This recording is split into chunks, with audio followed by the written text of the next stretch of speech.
どうもこんにちは。今日はこのミシンについて解説したいと思います。このミシン18種ミシンという靴のアッパーを作る際の専用のミシンです。僕が作るハンドメイドシューズの中で唯一必要な機械がこのミシンです。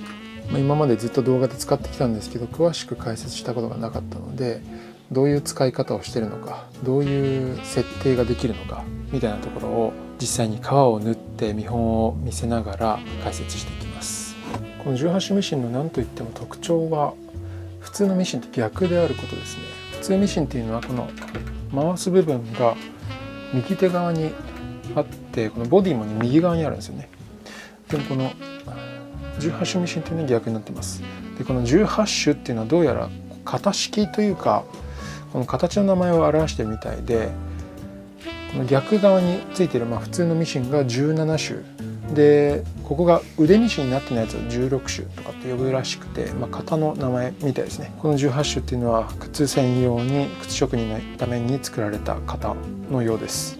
ちなみにこのミシンは国産でセイコーという会社が作ってます。型番は TF5。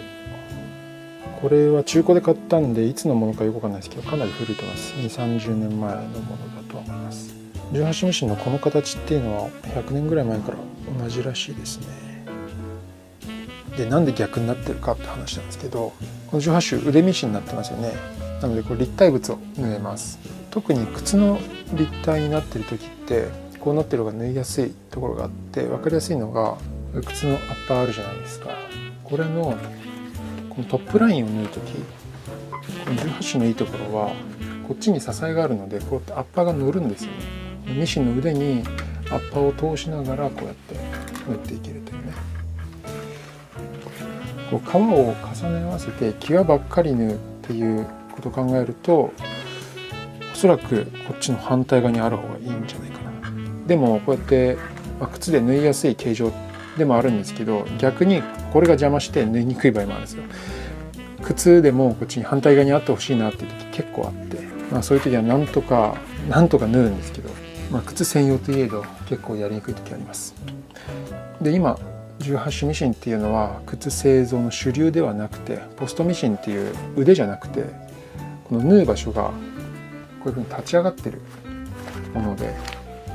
ここに乗せて縫っていくっていうのが今主流です。それだと結構縫いやすいらしいんですが、僕はまだ使ったことがないので、工房ができたらポストミシン導入する予定なので、その時まで楽しみにしていきたいと思います。でこの18種ミシンどんな使い方をするかですが、まず構造としてここに手回しプーリがあります。これでミシンは一応手動でも動かすことができます。なんですが電動になってます。ここにベルトがあるんですけど、これの下にここにモーターがついてます。これサーボモーターといって PC 制御されて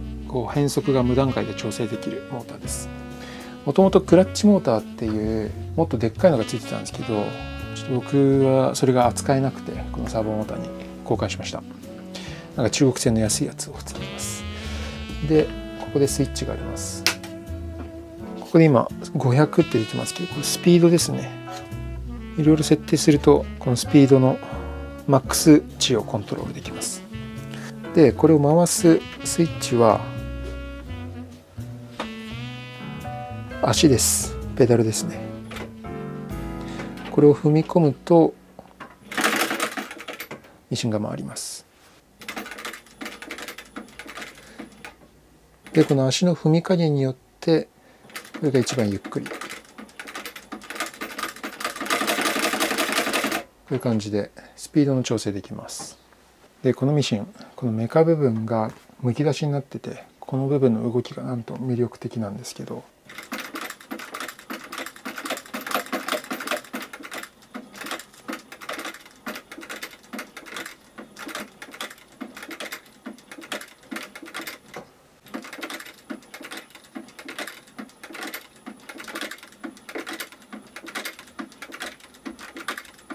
この下の釜にボビンケースが入ってます。下糸のボビンケースですね。このボビンケース取ると中はこんな感じの動きしてます。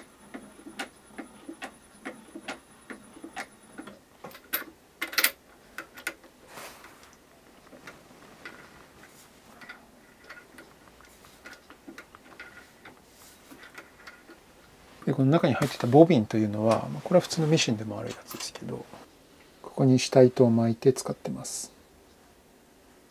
下糸巻き機はこのミシンの横についてます。これですね。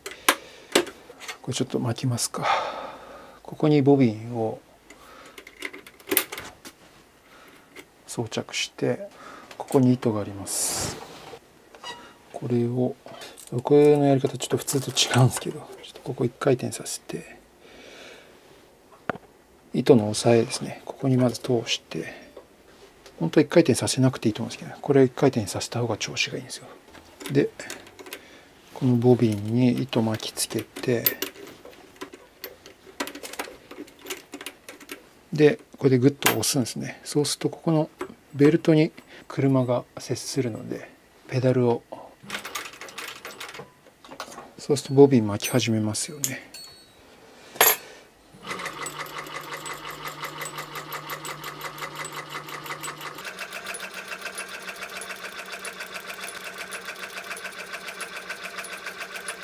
でこれ下糸を均等に巻けるようにちゃんと自動で均等にしてくれるんですよね。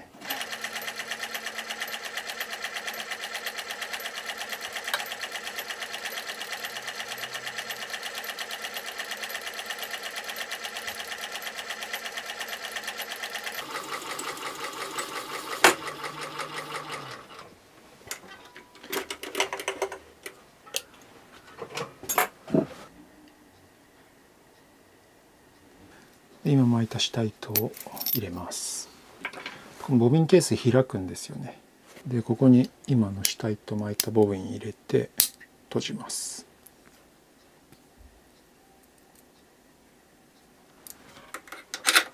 ここにセットして、で次は上糸ですね。この上糸もさっきのとこから引っ張ってきてミシンにかけていきます。まずこう通してこう通して、でミシンの上通ってこ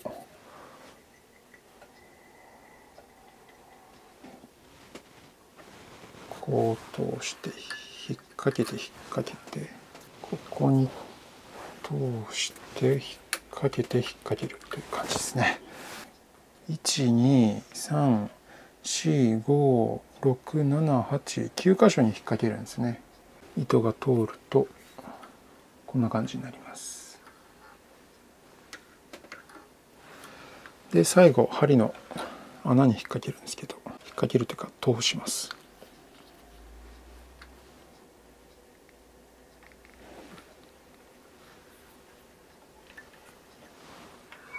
でここに押さえがあります。これローラー押さえっていうんですけど、これ上がり下がりします。これどうやってるかというと、下ですね、この足のところにこのパッドがあるんですよ。これを膝というかももでこうやって横に押すとこういうふうになります。よし、じゃあこれで縫います。まずこう押さえを上げてこう挟みます。でちょっと端っこ縫うのでこんな感じで、手で最初調整して縫う場所決めて、でこれはねポイントなんですけど、こんなことをね解説してもしょうがないんですけど、上糸と下糸をね最初グッと持っとくんですよ。で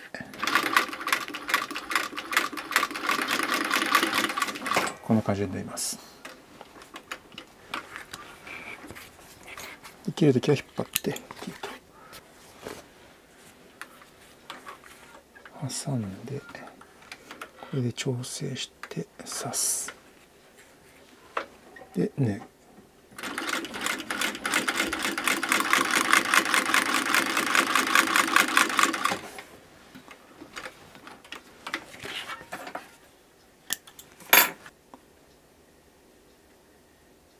ここにダイヤルがあって、これを上に上げたり下に下げたりできるんですよ。これが糸のピッチを調整します。一番上にやるとこれ縫い目が広くなります。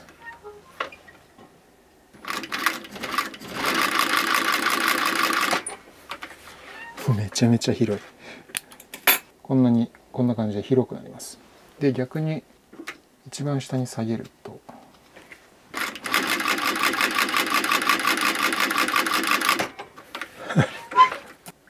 めっちゃ細かいですね。実際これどっちも極端なんでこんなの使わないですけど、一応こういうセッティングの幅があります。あと結構大事なのは、ミシンって上糸下糸のこう引っ張る強さっていうのによって糸が綺麗に出るか出ないかが決まるんですよ。で上糸調整する時は結構これ使いますね。ここダイヤルひねると、この糸を挟んでる部分のこの圧が変わって上糸の引っ張り強さが変わります。テンションが変わりますね。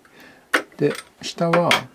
ボビンケースについてて、ここにマイナスネジあるんですよ。これをドライバーでこう変えることで糸の調整をします。あとはここにもダイヤルがあるんですけど、これはこのバネの強さを調整して、このローラー押さえの力を、圧力を調整しますね。あんまり強すぎると革によって結構跡がついちゃったりとか、あんまり弱いと押さえが力が効かなくて全然こう送りがきれいにいかなかったりするので、この辺もたまに調整します。あとはこの針ですね。この針は糸の太さによって変えます。あと縫い目の形によって変えます。今使っている糸は30番っていう糸で、少し細め、ドレス系の紳士靴ではよく使っています。今この針で縫います。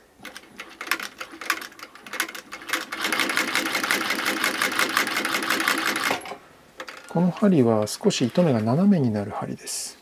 この針を交換します。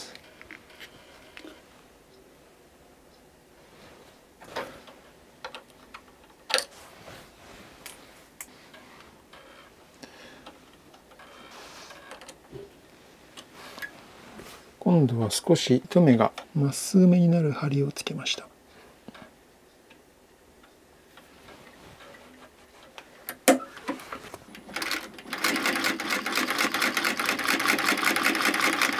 今右に見えてるのが少し斜め、左に見えてるのがまっすぐめの針です。わずかな差なんですけど、これ結構糸が目立つような、例えば今黒で白で縫ってるみたいな時は意外と変わります。あと縫い割り用の針っていうのもあって、今普通の針で縫い割りしますと、縫い割り用に変えます。この開き具合比べますと、これ普通の針で縫った方こんな感じですね。縫い割り針で縫った方こんな感じです。何が違うかというと、開き具合の馴染み具合が違うんですよ。こうやって開いた時、縫い割りのもっこり感がこっちの縫い割り針で縫っている方が少ないと思います。グッと押し広げた時に見えてる糸がこっちの縫い割り針で縫った方が綺麗なのが分かります。これ針の先端形状が違って、この縫って割るように分かりやすく言うと、こう横に皮を切りながら縫っていくような形状をしてます、針が。本当にこれもわずかな違いなんですけど、僕はかかとの縫い割りがある靴の場合は必ず縫い割り部分はこの縫い割り針に交換して縫います。あとは糸の太さ、今30番っていうのを載せてるんですけど、こっちの8番っていうもっと太い方をつけてみます。それに伴ってこの針も太いのに変えます。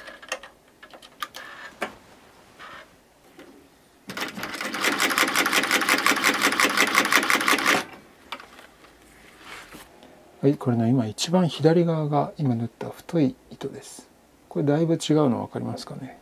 これぐらいの太さだとドレッシーな靴には使わないんですけど、少しカジュアルな感じ、そして糸を強調したい時にはこの太い糸を使うことがあります。そうなってくると、このミシン糸の大変なところは、普段結構使うのが8番糸と20番糸、30番糸っていう太さで3種類あって、そしてこの色別にいろいろありますよね。ということで結構いろんなのを揃えておかなきゃいけない。今ここにある以外にも何本もあります。こんな感じですね。で黒は黒一色なんでいいんですけど、難しいのは茶色ですね。茶色といっても薄茶、濃い茶、ミディアム茶、結構いろいろな茶色があるので、革の色によって使いたいものが違うということで、いろんなものを取り揃えておく必要がありますね。あとはですね、ここにライトがこうマグネットでついてます。こうやって自由自在に動くライトで LED が入ってるんですけど、これもともとね、ここカバープラスチックだったんですよ。使ってたら割れちゃったんで、自分で銅板を切り出してここんな風にカバーを作ったんですけど、渋くないですかこれ。最初はもちろんツヤツヤだったんですけど、どんどん酸化してきて10円玉みたいになってて、これ結構渋くて気に入ってるんですよね。ということで今日はこの18種ミシンの解説をしました。今年工房を作ったらポストミシンを入れる予定なので、